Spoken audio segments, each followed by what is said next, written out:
ಓಂ ಕ್ರಾಂ cream ಕ್ರೋಂ ಸಹ ಭೌಮಾಯ ನಮಃ. ಓಂ ಗಂ ಗಣಪತಿಯೇ ನಮಃ. ಶ್ರೀ ಗುರುಭ್ಯೋ ನಮಃ.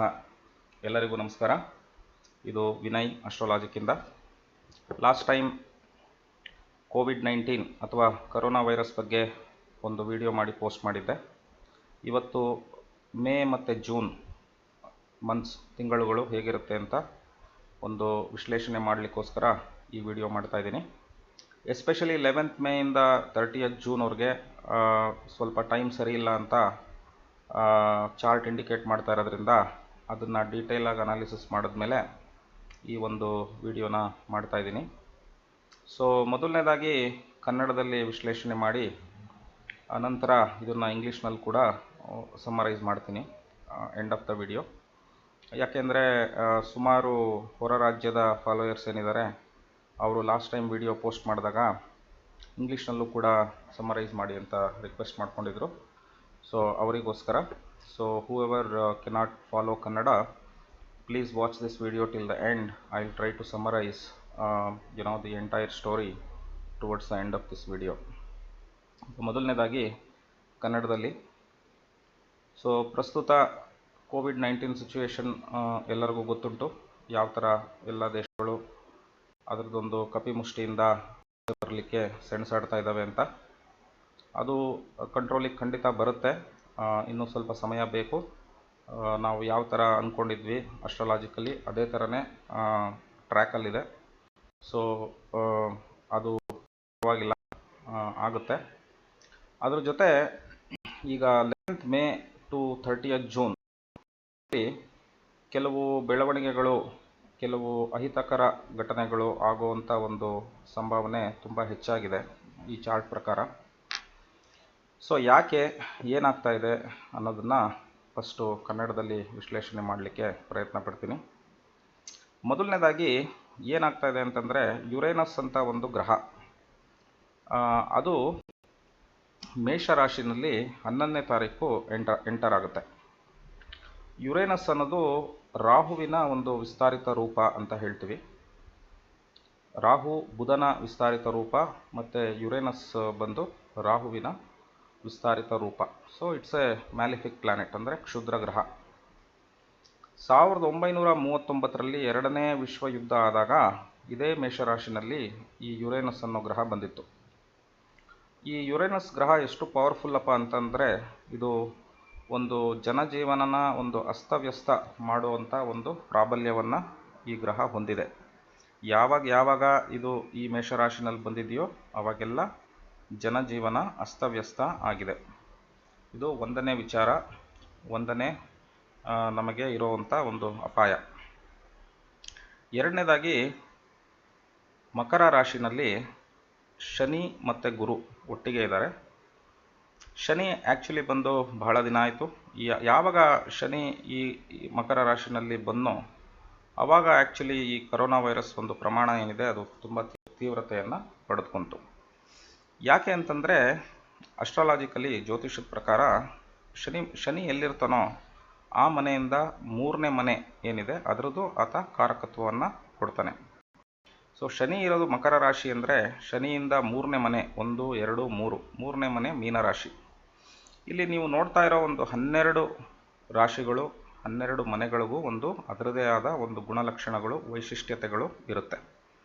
ಸೊ ಮೀನರಾಶಿ ವೈಶಿಷ್ಟ್ಯತೆ ಏನಪ್ಪ ಅಂತಂದರೆ, ಮೀನರಾಶಿ ಬಂದು ಒಂದು ದಿಗ್ಬಂಧನ, ಬಂಧನ ಅಥವಾ ಮೋಕ್ಷ, ಮೆಡಿಟೇಷನ್ ಅಂತ ಏನು ಹೇಳ್ತೀವಿ, ಅಥವಾ ಸೆಲ್ಫ್ ರಿಯಲೈಸೇಷನ್, ಈ ಥರದೊಂದು ರಾಶಿ.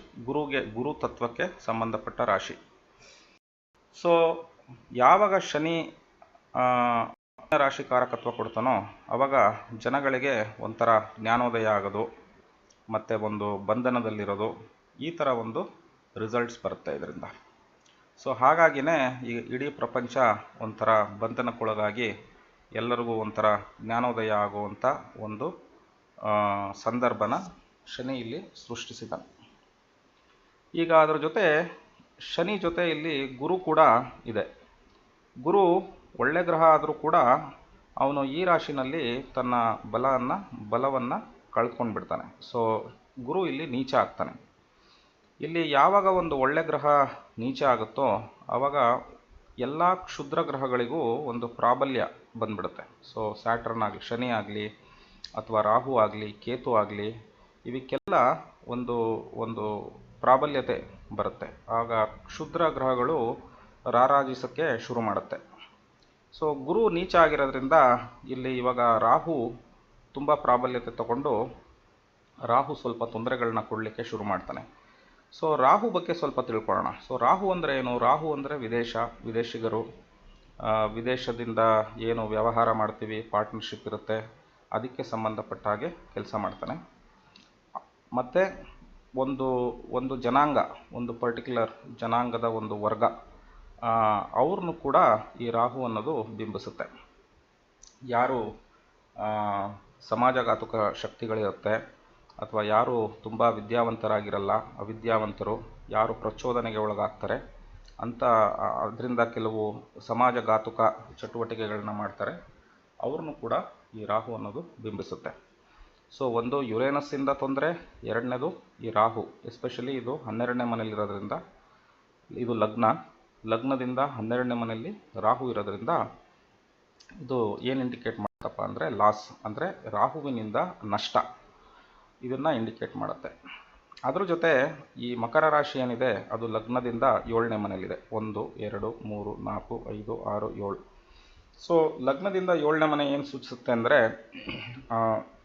ಪಾರ್ಟ್ನರ್ಶಿಪ್ಸ್ ಮತ್ತು ಹಣಕಾಸಿನ ವಿಚಾರ, ಆರ್ಥಿಕತೆ, ಇದ್ರ ಬಗ್ಗೆ ಸೂಚಿಸುತ್ತೆ. ಸೊ ಇದು 7ನೇ ಮನೆಯಲ್ಲಿ ಈಗ ಆಲ್ರೆಡಿ ಶನಿ ಇರೋದ್ರಿಂದ, ಶನಿ ಯಾವಾಗಲೂ ಡಿಲೇ, ತಡ ಎಲ್ಲ ಯಾವುದೇ ಕೆಲಸವನ್ನು ಆತ ನಿಧಾನಗತಿಯಲ್ಲಿ, ಶನಿ ಸಂಚಾರನೇ ನಿಧಾನ ಆಗಿರೋದ್ರಿಂದ ಯಾವುದೇ ಒಂದು ವಿಚಾರದಲ್ಲೂ ಆತ ಸ್ಲೋ ಡೌನ್ ಮಾಡಿಬಿಡ್ತಾನೆ, ನಿಧಾನ ಆಗಿಬಿಡುತ್ತೆ ಆ ವಿಷಯ. ಸೊ ಹಣಕಾಸಿನ ವಿಚಾರದಲ್ಲಿ ಸಮಸ್ಯೆ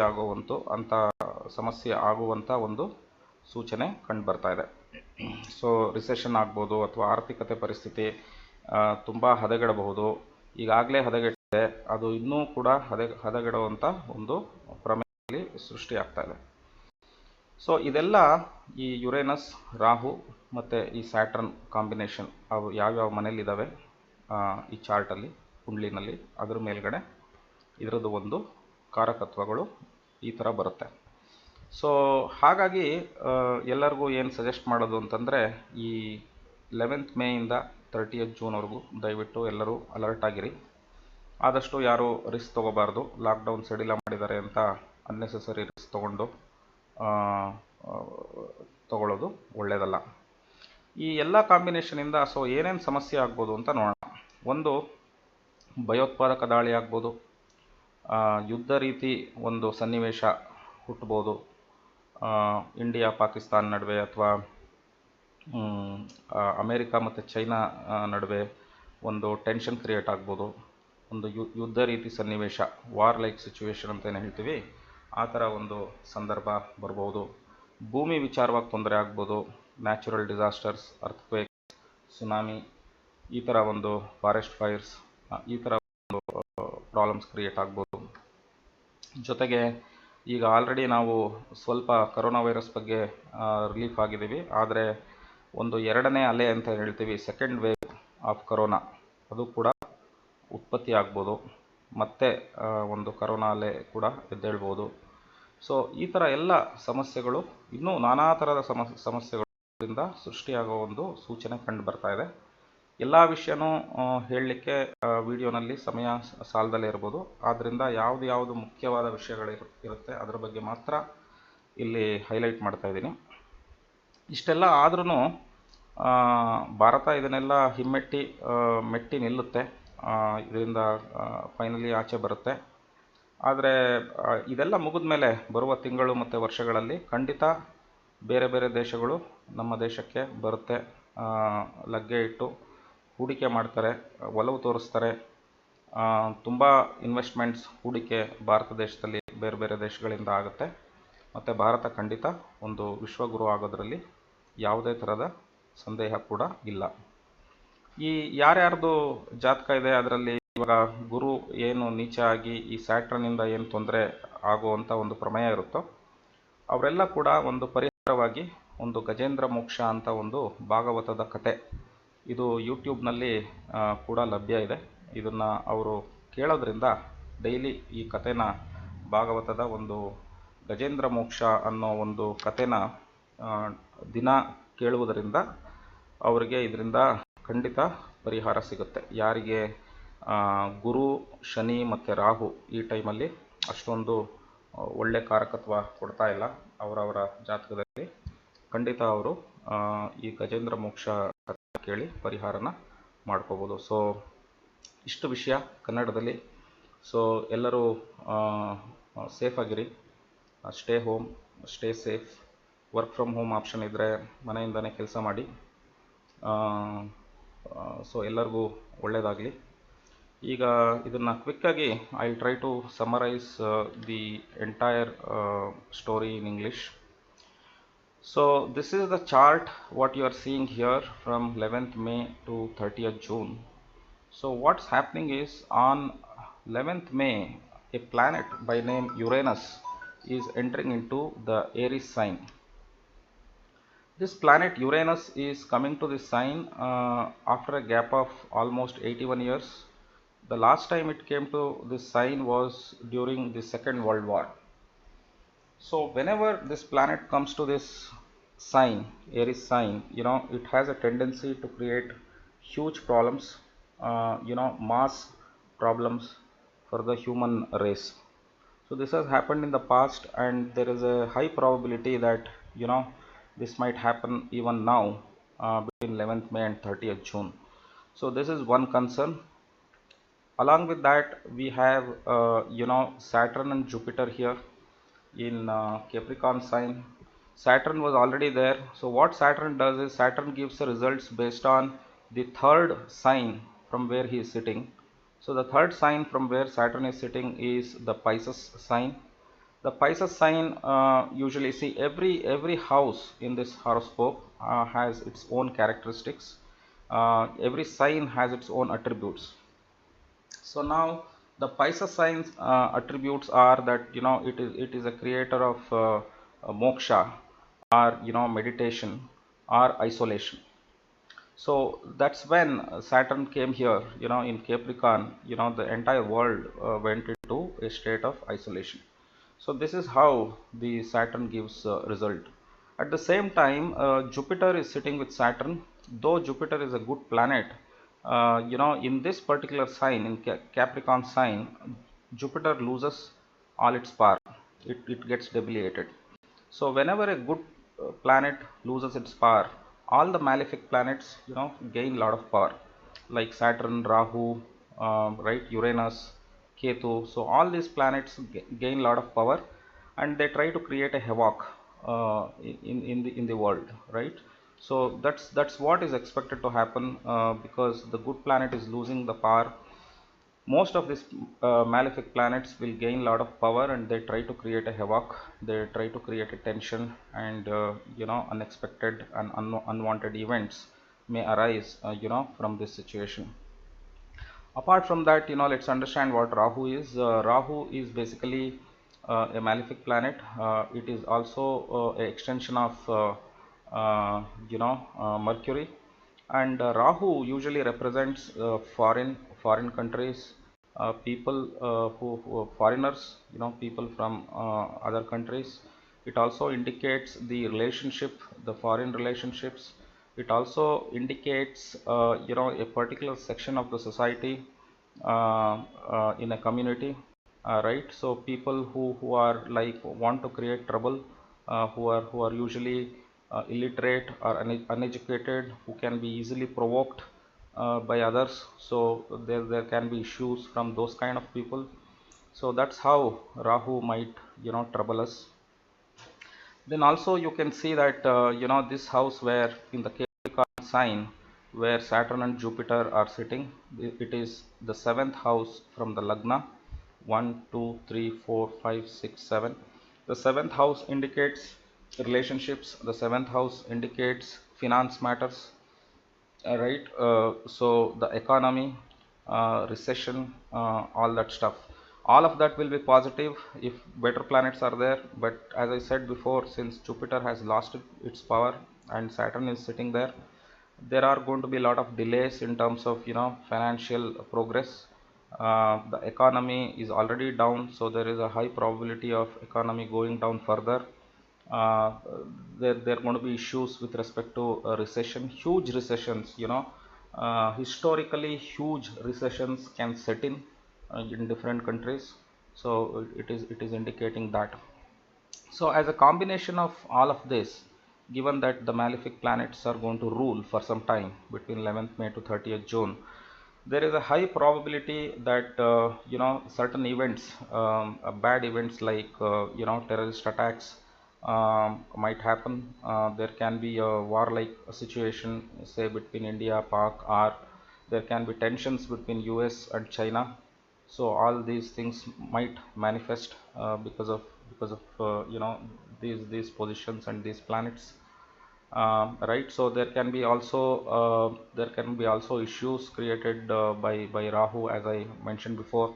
And as we are struggling right now to come out of the grip of corona, there can be also a chance of a second wave of corona in certain parts of the world. So even that might happen. There can be also issues related to natural disasters, earthquakes, tsunamis, forest fires, those kind of things, unexpected events. So there can be many more. So though all of this is indicated between 11th May to 30th June, over a period of time, post few months, definitely there are a lot of positive news for India. A lot of countries will definitely come to India for investment, so they come and invest here, and definitely India is on the path to become a global leader. So there is no doubt in that. Uh, if anyone's horoscope is having these kind of issues right now individually, where the guru is lost his power, and we have the malefic planets overpowering the other planets in individual horoscopes. As a remedy, there is something called as Gajendra Moksha, a story from Bhagavata, which is available on YouTube. And if you listen to that story on a daily basis, there is a high probability of getting remedy and having a little peace of mind. So the takeaway is that it's not over yet. Between 11th May to 30th June, it's indicating a few bad events. So stay home, stay safe. If you have opportunity to work from home, please do that. Don't take any unnecessary risks during this period. And let's hope that we all come out of these problems very soon. All right, so if you want to have your individual horoscopes analyzed, you're welcome to contact us and we will do that. So let's hope that all of us come back from this crisis as early as possible. Thanks for watching this video. Sarve Jana Sukhino Bhavantu.